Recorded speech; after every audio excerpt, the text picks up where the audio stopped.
Ce n'est pas la conscience des hommes qui détermine leur existence. C'est au contraire leur existence sociale qui détermine leur conscience. Karl Marx. Avant-propos. L'intérêt de ce cours essai philosophique est avant tout celui de défendre les principes du matérialisme philosophique marxiste à une époque où le climat idéaliste ambiant s'étend et se renforce. Significatif d'une époque en déliquescence, les vieilles idées et théories se frayent un chemin toujours plus grand dans l'esprit des masses. Ce texte, écrit avant tout pour les communistes, se veut procurer un support utile, pratique et idéalement pertinent afin d'affermir ou de développer le matérialisme dialectique et historique. Chapitre 1. Instinct, matérialisme et idéalisme. Le rapport intrinsèque de toute espèce vivante, animale ou humaine, entre vie et mort, entre lutte constante pour la sauvegarde de l'organisme vivant et du rôle de l'instinct, mérite qu'on s'y arrête un instant. Loin de moi l'idée de vouloir représenter ici un schéma des lois scientifiques de l'éthologie, science du comportement et de l'instinct, je souhaite mettre en rapport une certaine observation, pratiquée par tous et quotidiennement, entre le rapport matériel instinctif immédiat et l'idéalisme philosophique. Comme l'indique le matérialisme dialectique, et comme le confirme davantage la science contemporaine de par chaque nouvelle découverte qu'elle effectue, le développement de toute chose est un processus matériellement déterminé, se soumettant à l'action réciproque de lois objectives, et se mouvant par diverses contradictions, antagoniques ou non.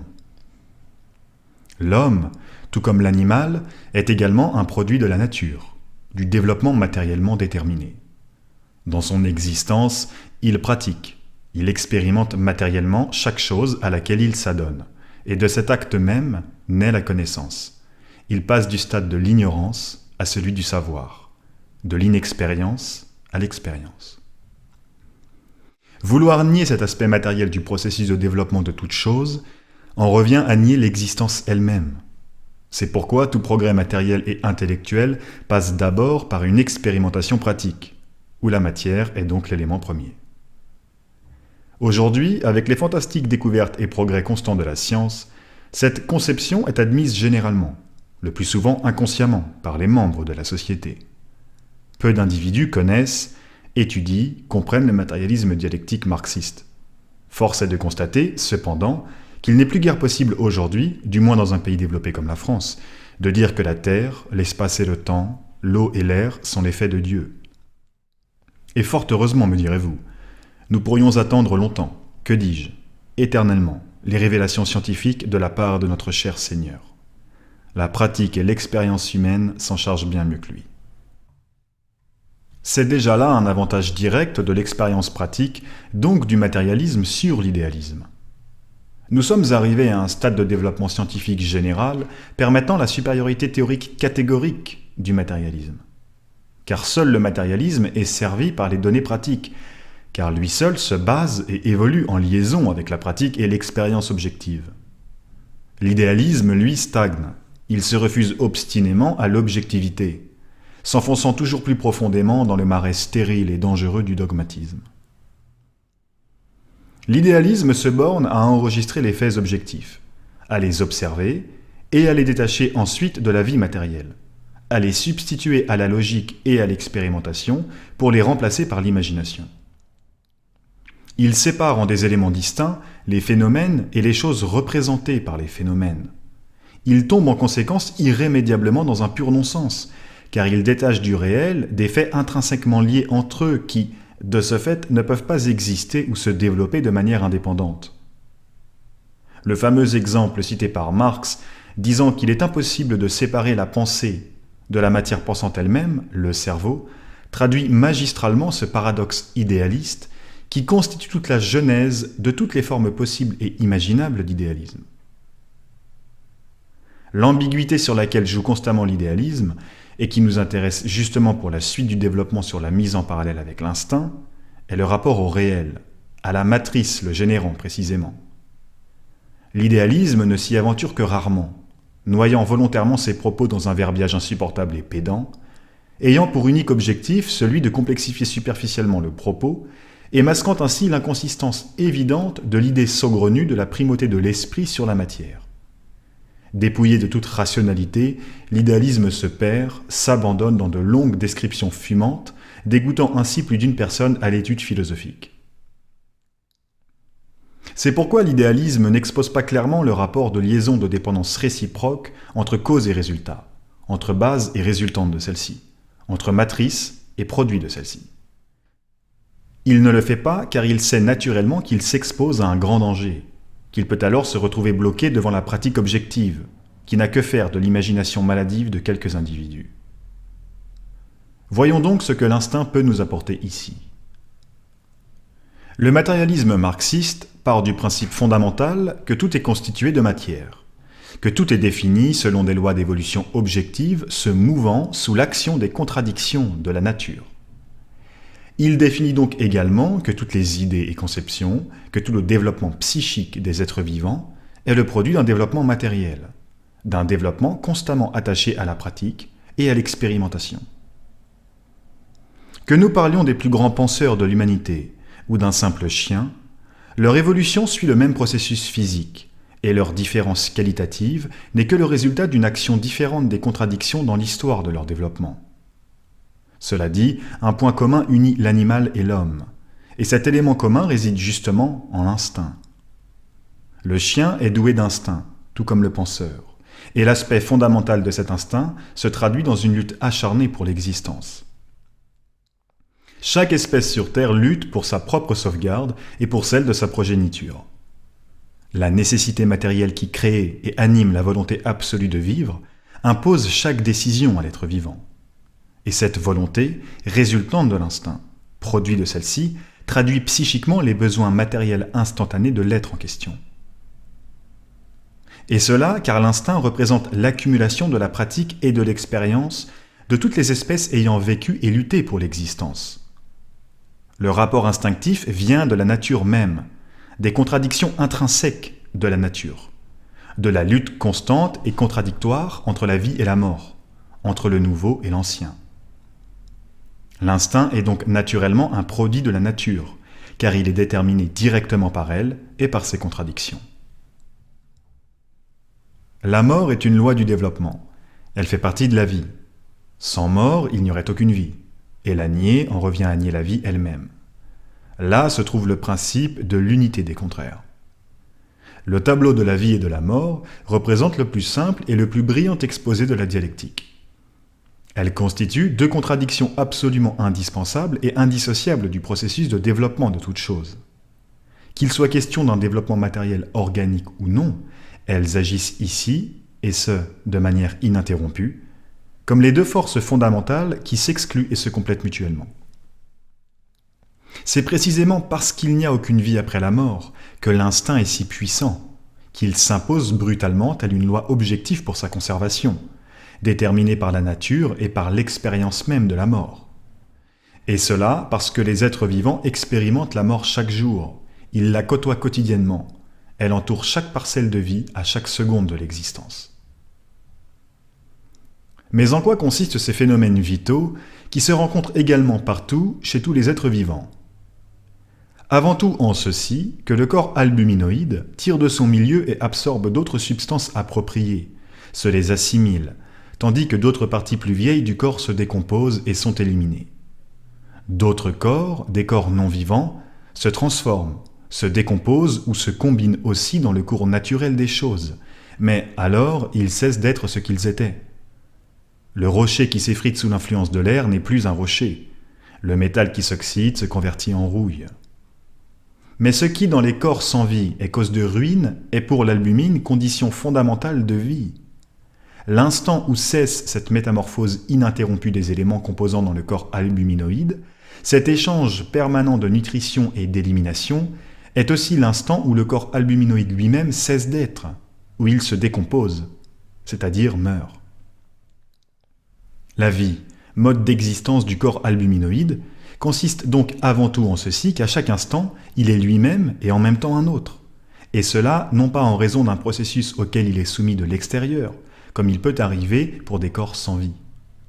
Au contraire, la vie, l'échange de substances qui résultent de la nutrition et de l'élimination, est un processus qui s'accomplit par lui-même, qui est inhérent, inné à son substrat, l'albumine, et sans lequel l'albumine ne peut être. Les formes supérieures de mouvement de la matière, et tout particulièrement la vie organique et son développement, contiennent elles aussi des contradictions. Nous avons vu plus haut que la vie consiste au premier chef précisément en ce qu'un être est à chaque instant le même et pourtant un autre.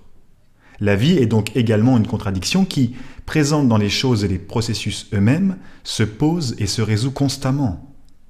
Et dès que la contradiction cesse, la vie cesse aussi. La mort intervient. L'inconscience, produit direct de l'expérience pratique, de la nature incarnant le reflet direct des éléments naturels et matériels, nous fait savoir consciemment, dans le cas des êtres humains, que la mort est un fait inévitable et définitif. Si la théorie idéaliste de la vie après la mort, par extension de l'âme hors du corps, était réelle d'un point de vue pratique, l'instinct n'aurait aucun intérêt et n'existerait donc pas. La vie elle-même n'existerait pas, car aucune force contradictoire de lutte entre la vie et la mort ne serait effective. À quoi bon vivre ou survivre ? Lutter difficilement dans un environnement hostile et sauvage, si, finalement, une autre vie calme et infinie nous attend de l'autre côté du ciel. D'un point de vue matérialiste, tout cela est logique. L'instinct est un produit de la nature, luttant pour la conservation de l'espèce, de l'existence, répondant aux lois contradictoires de vie et de mort, et formant donc la vie et son perpétuement dans le temps. Tout est issu de la matière, au sens le plus scientifique du mot. Il n'est pas possible de détacher quelque élément qu'il soit de la matière, car pour qu'il soit, il faut d'abord et toujours que matière il y ait. L'instinct est, précisément car il vient de la nature, car il est le résultat de la pratique et de l'expérience de la nature, et donc, par extension, de la mort. D'un point de vue idéaliste, cela ne peut déjà pas être expliqué de cette manière. La négation de la primauté de la matière et de l'expérience sur l'esprit l'empêche d'avoir un raisonnement logique sur la question. Force à lui de nous faire de belles descriptions dotées d'une plume des plus fines et d'idées des plus originales. Cependant, même si cela satisfait quelques intellectuels de cabinet, il nous en faut plus pour établir l'origine des causes psychiques et donc de la matrice générant les idées. Partons du principe idéaliste que l'esprit est indépendant de la matière, du corps. Il peut, par conséquent, une fois le corps physiquement mort, sortir de ce corps et flotter, exister individuellement et indépendamment de toute relation matérielle. Il peut ainsi donc continuer à vivre, la mort étant tout bonnement niée. Pourquoi alors aurions-nous peur de mourir ? Où est donc passée cette nécessité absolue de lutter pour l'existence, si cette existence n'en est qu'une forme parmi tant d'autres ? Pourquoi notre instinct nous maintiendrait-il en vie ? C'est là une contradiction évidente de l'idéalisme avec le rapport instinctif. L'idéalisme refuse la mort objective. Il refuse l'aspect matériel de la mort. Il dénie l'objectivité pratique. Il se construit, comme à son habitude, une vision idéalisée de la vie et de la mort, l'imagination devenant son refuge et son maître à penser, se détachant par là de toute rationalité et matérialité instantanée. Il devient esclave de ses propres conceptions idéalisées, et ce, de par son propre refus à accepter la réalité telle qu'elle se présente à lui, et telle qu'elle demande à être analysée et comprise. La peur viscérale animant tout individu vivant à l'idée de mourir, peur instinctive, inconsciente issue de la pratique, le force, dans le cas où c'est un être humain, à fuir dans l'imaginaire et à y trouver un refuge confortable et rassurant, à l'image des conceptions humaines basiques qui sont celles de continuer à vivre éternellement, et donc de fuir l'objectivité continuellement. L'idéaliste refuse l'objectivité de la mort telle qu'elle se présente dans la nature, et telle que son instinct le fait réagir à elle. Le matérialiste, lui, accepte cette objectivité. Il accepte la mort telle qu'elle se présente dans la nature, et n'a pas peur d'elle. Il n'a pas besoin de refuge, mais de savoir, de comprendre, et d'accepter les faits scientifiques rationnels, participant toujours plus davantage à l'élévation culturelle et intellectuelle de l'humanité. L'instinct peut être qualifié de preuve directe, instantanée, que rien n'existe après la mort de l'organisme. C'est précisément pour cette raison que l'instinct est. Il est certaines personnes qui affirment que la culture permettrait la négation de l'instinct, que les hommes, une fois arrivés à un stade suffisant de connaissance, seraient détachés du rapport instinctif. Cela est naturellement faux, et il ne saurait en être autrement. Pourquoi ? Car la culture, la connaissance, si elle permet une compréhension des phénomènes naturels, de leurs causes et de leurs résultats, et donc par extension une acceptation objective de celle-ci, n'empêche cependant absolument pas l'individu d'avoir peur de mourir. La connaissance rationalise les faits objectifs. Elle permet une utilisation consciente par les hommes et pour les hommes de ces phénomènes. Que nous soyons conscients de la mort et de sa finalité ne nous donne pas pour autant envie de mourir gracieusement. Au contraire, elle nous fait aimer et choyer la vie plus encore. Si un danger se présente à nous, telle une voiture tentant de nous écraser, alors nous l'esquiverons si cela nous est possible, chose toute naturellement instinctive, qu'elle soit comprise ou non. Mais lorsque l'aspect idéologique influence notre conception des choses, nos objectifs, alors la mort trouve un autre écho, et c'est le cas pour nous autres, révolutionnaires. Elle nous fait sentir la nécessité de la lutte et du sacrifice pour une vie heureuse, débarrassée des exploiteurs de tout poil. Elle n'est qu'un aspect de la lutte, un aspect de la contradiction existant dans l'antagonisme du vivant, de l'exploité et de l'exploiteur. Nous rationalisons la mort. Nous y sommes confrontés et nous l'acceptons comme un des résultats inévitables de la lutte des classes. Voilà pourquoi ces deux aspects liés entre eux se différencient quant à la résultante psychique dans l'esprit des hommes. Le rapport instinctif sera toujours présent, dans un cas ou dans un autre, qu'il soit celui d'agir promptement face à un danger immédiat, ou bien celui d'être intellectualisé, ayant pour objectif de servir une noble cause. La compréhension et la rationalisation du rapport instinctif n'excluent pas, par conséquent, l'action de ce même rapport, et ne peut l'exclure en aucun cas. Nous, communistes, n'avons pas peur de la mort. Nous ne croyons pas en une vie après la mort. Nous n'avons pas besoin de ce refuge idéaliste archaïque. Nous luttons jusqu'à la mort car nous savons que la vie se passe ici et maintenant, et qu'il faut être heureux aujourd'hui et demain, ou alors ne jamais l'être. C'est pourquoi nous combattons avec abnégation et courage, jusqu'à l'objectif final, sans compromis pratique et théorique. Voilà un exemple d'application du rapport instinctif par les hommes et pour les hommes. La mort et sa finalité sont comprises et acceptées, et c'est pourquoi l'importance d'une vie heureuse, raisonnée et raisonnable, intelligente et sensible, empathique et pleine d'humanité, s'impose comme une nécessité universelle. Les communistes, acteurs et instigateurs de cette nécessité, sont les soldats et bâtisseurs du monde nouveau, de la société nouvelle, de la société communiste.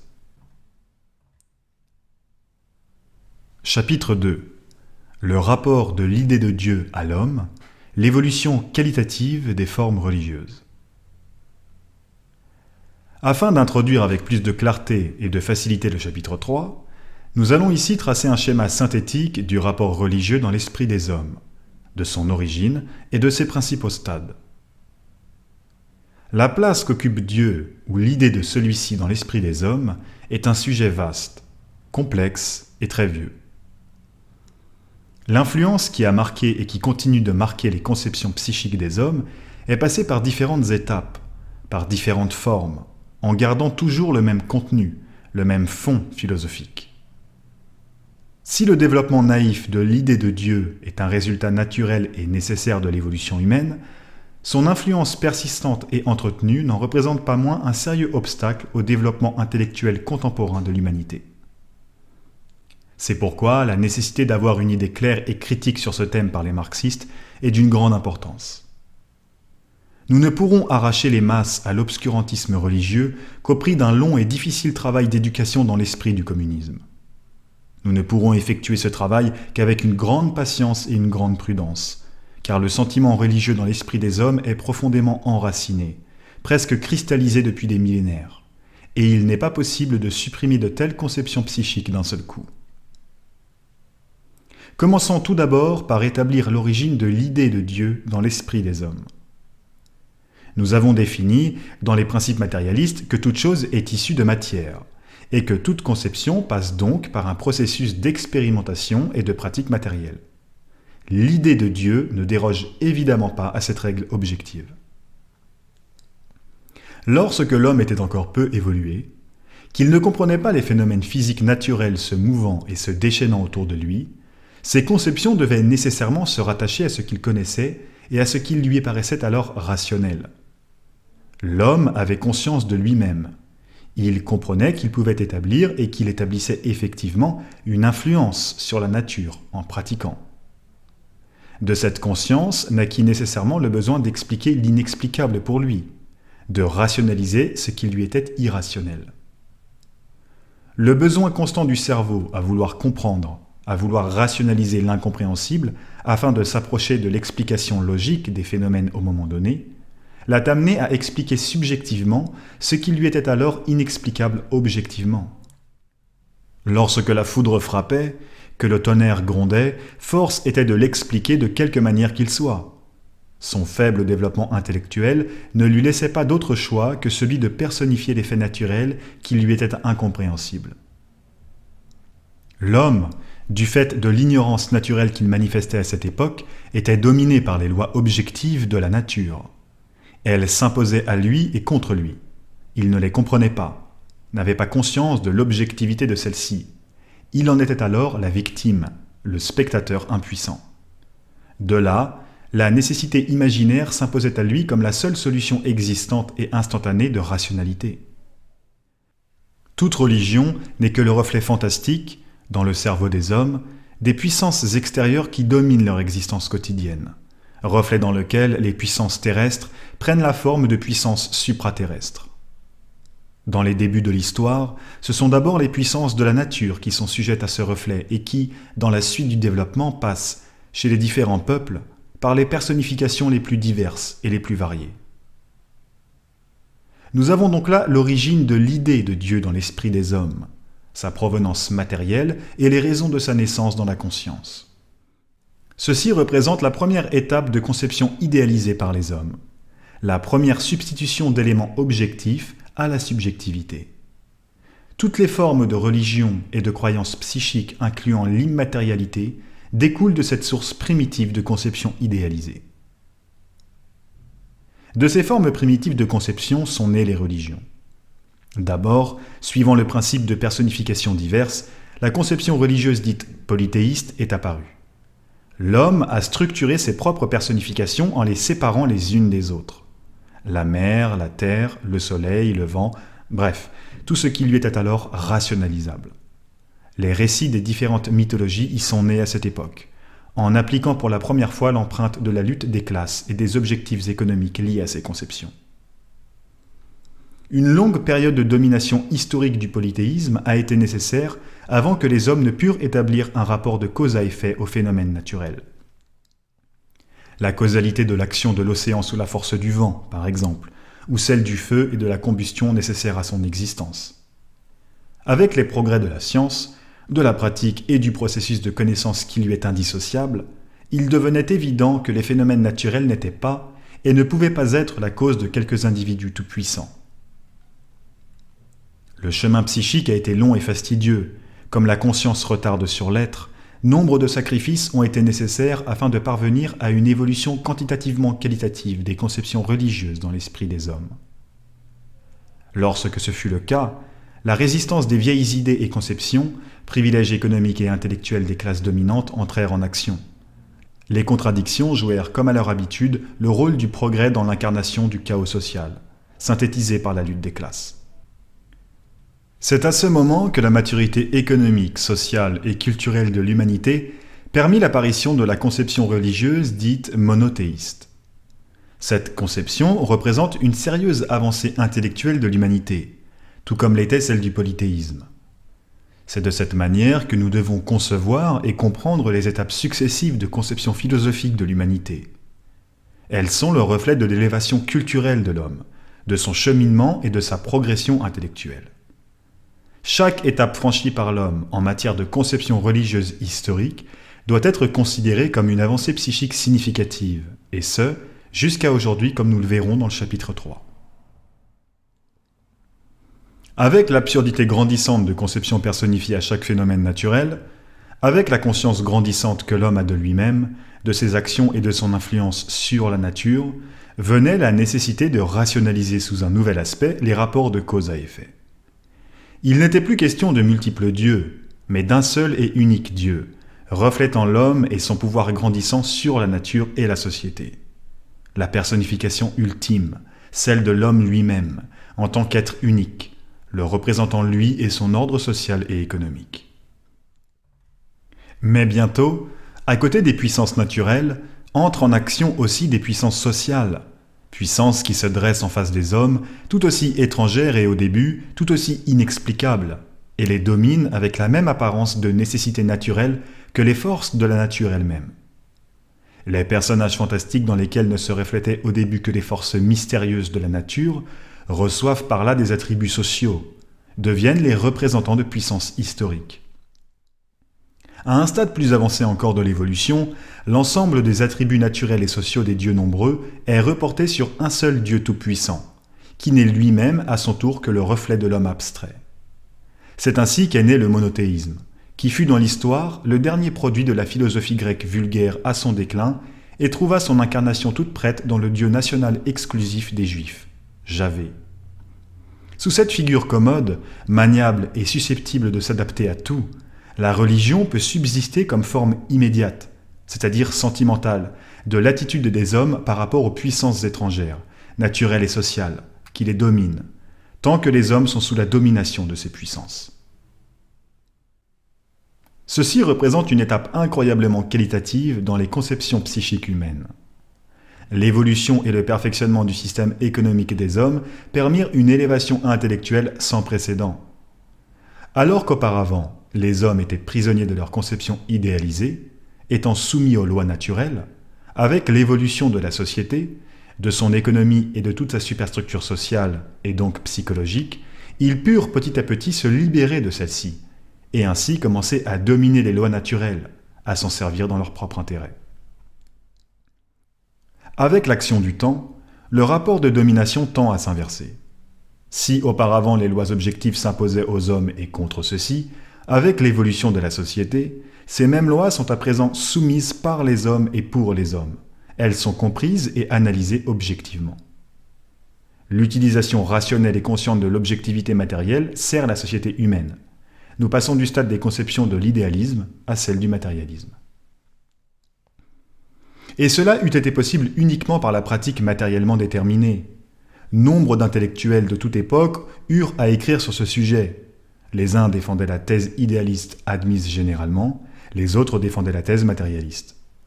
Aujourd'hui, chaque pas de la science réelle et sérieuse approfondit ce rapport de compréhension et de domination des lois objectives par les hommes et pour les hommes. Aujourd'hui, la religion n'est entretenue que de manière superficielle dans l'esprit des hommes. Détachée de toute rationalité moderne, elle n'est qu'un vieux produit de l'esprit, qui ne demande qu'à être remplacé par la connaissance et l'action pratique. Les classes dépérissantes de la société, bourgeoisie en tête, cherchent à maintenir par tous les moyens cet obscurantisme dangereux qu'est celui de la religion. Lénine dit que, dans les faits, l'idée de Dieu aide à tenir le peuple en esclavage. Nous ne pouvons le nier. Et aujourd'hui, dans les pays développés, bien qu'ils soient historiquement marqués par une religion forte et dirigiste, les masses s'en détachent. Leur conception change, le doute y est de plus en plus présent, et le dogme s'effrite sous le poids du temps et du changement. Ces conceptions changeantes dans l'esprit des masses des pays développés représentent elles aussi un saut qualitatif de l'appréciation religieuse. Rares sont les personnes aujourd'hui croyant que tout est l'action de Dieu. Cependant, cette évolution quantitativement qualitative de l'idée religieuse n'en laisse pas moins paraître des aspects vaseux et indéterminés, marqués par l'idéalisme et l'héritage psychique de l'humanité. Ce saut qualitatif tend à nier l'aspect monothéiste du Dieu unique. Une croyance à nouveau dans diverses forces spirituelles ou forces supérieures apparaît dans l'esprit des masses des pays développés. Il nous revient d'en analyser le fond et la forme pour y démêler l'aspect positif et négatif afin de s'en servir dans notre lutte idéologique. C'est ce que nous allons à présent tenter de développer dans le chapitre suivant. Chapitre 3. Religion, idéalisme et expérience psychique personnelle. La résultante naturelle du développement social impose la nécessité d'une évolution des conceptions philosophiques. Comme à toute époque, les conceptions spirituelles des masses sont passées par différents stades, plus ou moins évolué selon le degré du développement économique de l'époque en question. Le développement des différentes sociétés et populations a toujours été inégal, suivant leur développement économique et leur domination sur d'autres parties du monde et sur d'autres populations alors moins avancées. Nous ne faisons pas exception à cette règle au XXIe siècle, et notre époque illustre brillamment ce fait. Les masses des pays développés sont un exemple très intéressant de cette mutation brutale des conceptions philosophiques, et du changement de sa forme en premier lieu. Nous avons parlé plus haut d'une évolution quantitativement qualitative des conceptions religieuses dans l'esprit des hommes. Et cela car le fond des conceptions philosophiques des masses ne change pas brutalement, du jour au lendemain, mais par accumulation latente, passant d'une qualité déterminée vers une autre qualité. Une règle analogue à l'évolution de la linguistique, comme Staline l'a exposé dans son travail sur le marxisme et les problèmes de linguistique. Le fond change lentement, alors que la forme, quant à elle, peut changer brutalement. Elle peut revêtir différents aspects, traduisant en quelque sorte les modifications graduelles et latentes que le fond subit. En cela, différentes traductions des mutations philosophiques latentes sont exprimées en ces formes déterminées. Elles traduisent une élévation culturelle significative des conceptions psychiques des masses. Elles sont le reflet de la pensée, de son cheminement et de cet tâtonnement dans le schéma évolutif de la pensée et de la logique. Voyons cela en observant les conceptions philosophiques modernes. Dans les pays développés, une mutation de forme importante est en action depuis quelques décennies. Les masses des pays développés, en France notamment, rejettent de plus en plus les cadres très structurés et déterminés de croyances philosophiques. Le catholicisme étant l'héritage historique de la France, il est donc la forme qui est globalement rejetée aujourd'hui. Les masses ne croient plus en cette forme traditionnelle de la conception philosophique. Cela paraît grossier, vieillissant et irrationnel. Cependant, elles continuent de croire en des formes supérieures de puissance, inexplicables mais présentes, mystiques et indéterminées. Le fond de leur conception reste globalement inchangé, celui d'une croyance en des êtres immatériels, donc à de l'idéalisme vieux de milliers d'années, comme nous l'avons exprimé plus haut. Cependant, la forme, quant à elle, change, elle mute, cherchant à masquer l'inconsistance évidente de ce fond par des pirouettes. Si cette déstructuration de l'idée religieuse et donc philosophique est effective, c'est que la nécessité du progrès social, intellectuel, bref, disons psychique des masses l'impose.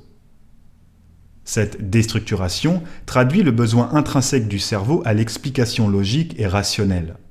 Les masses, dénuées d'analyse matérialiste, maintenues de force dans des conceptions vieillissantes et néfastes, n'ont d'autre choix que celui de rationaliser comme elles le peuvent les idées nouvelles, issues du développement général de la société, de l'expérimentation scientifique, et donc de l'influence objective du matérialisme sur elles.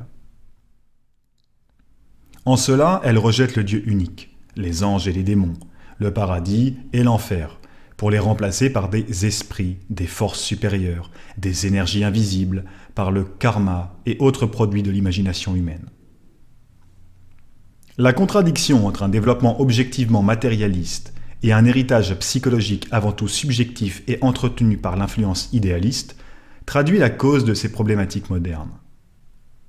Il est cependant nécessaire de différencier ces aspects dans les pays développés de ceux des pays sous-développés, et cela avec quelques nuances importantes.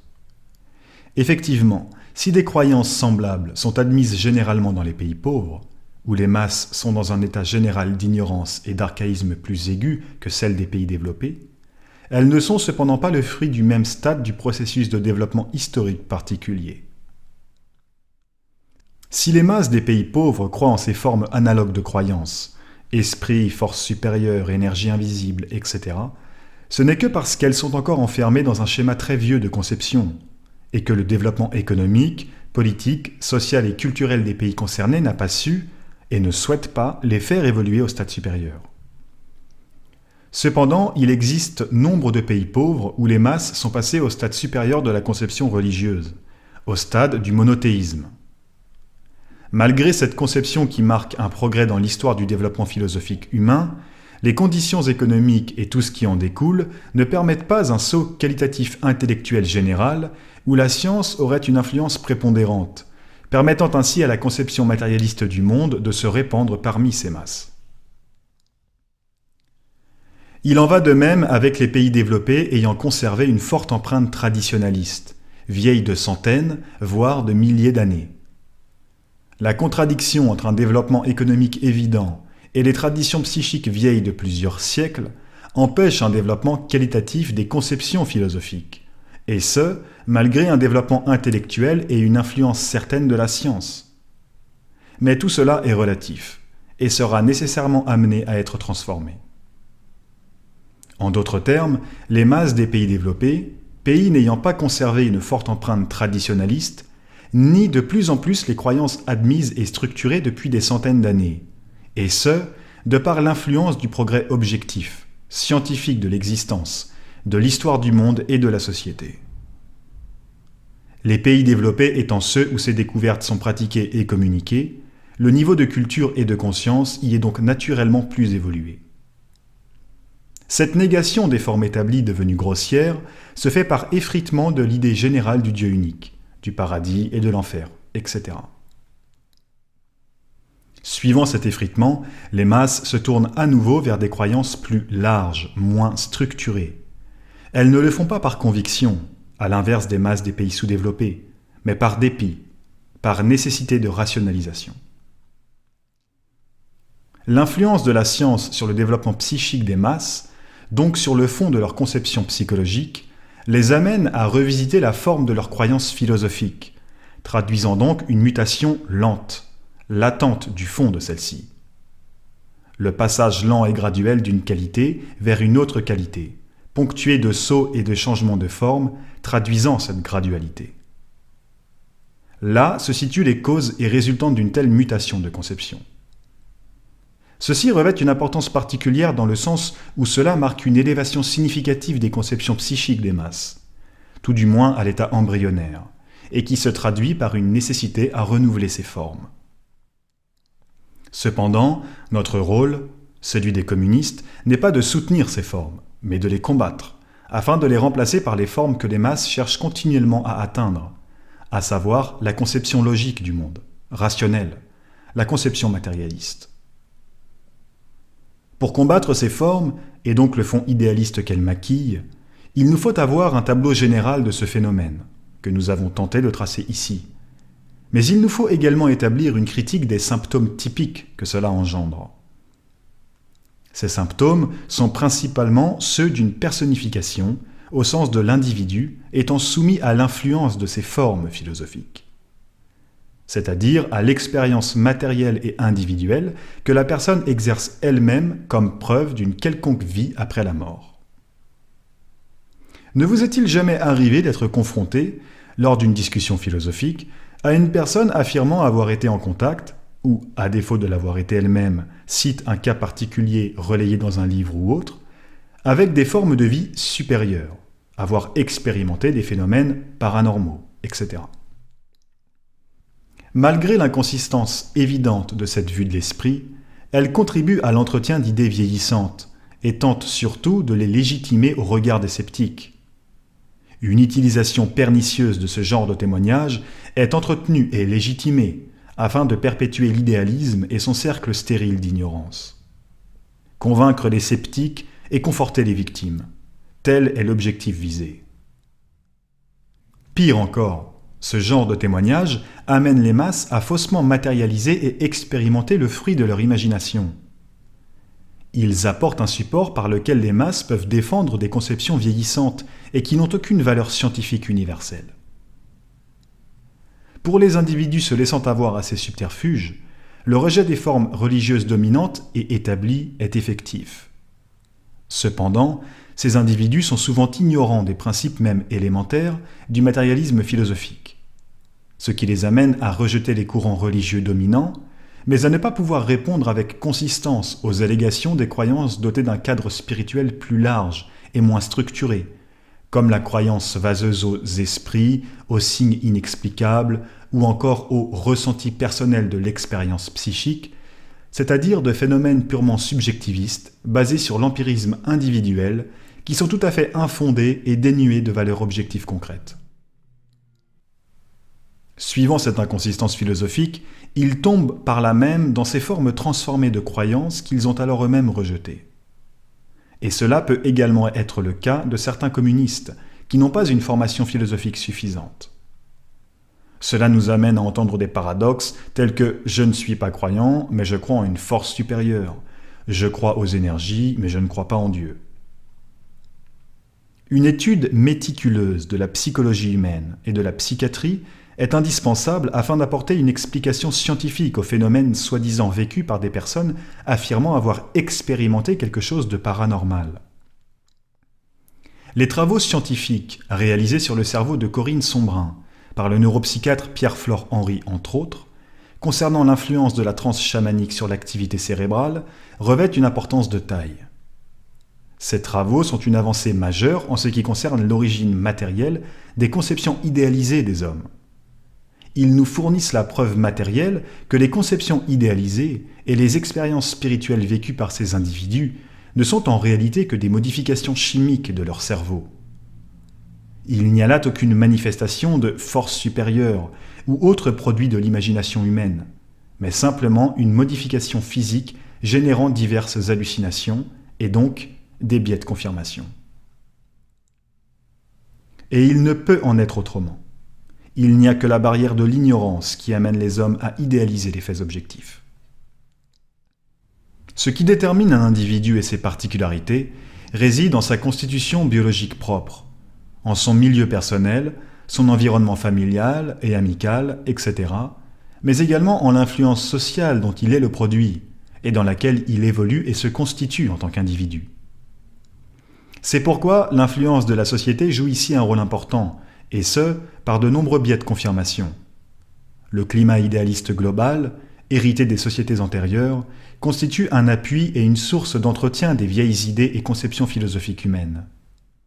En ce sens, une personne peut être convaincue d'avoir vécu tel ou tel événement paranormal, et elle finit effectivement par s'en convaincre elle-même, se basant uniquement sur son expérience individuelle et sur une vision idéalisée transformant la réalité à l'image qui lui est alors confortable. Réalité qui n'est rien d'autre que le fruit d'une influence vieillissante et dépassée, détachée de toute objectivité. L'analyse scientifique n'est pas pratiquée par ces individus, préférant le refuge confortable de l'agnosticisme, en quelque sorte sacralisé, car étant un produit plus fin et plus ambigu que l'idéalisme naïf berkelien. Tout le défi réside finalement en cela. Faire comprendre aux masses que leur conception philosophique résulte d'un développement historiquement déterminé, que les multitudes de formes qu'elles peuvent revêtir n'appartiennent qu'à une seule et même matrice, l'expérience matérielle. Suivant le degré de compréhension de cette expérience, s'il est élevé et en progression constante, les masses évoluent vers un schéma logique et rationnel de pensée, le matérialisme. A l'inverse, s'il n'est que peu développé et en quasi-stagnation, alors les masses s'empêtrent dans l'idéalisme, multipliant les formes destinées à masquer son inconsistance grandissante et sa précarité assurée.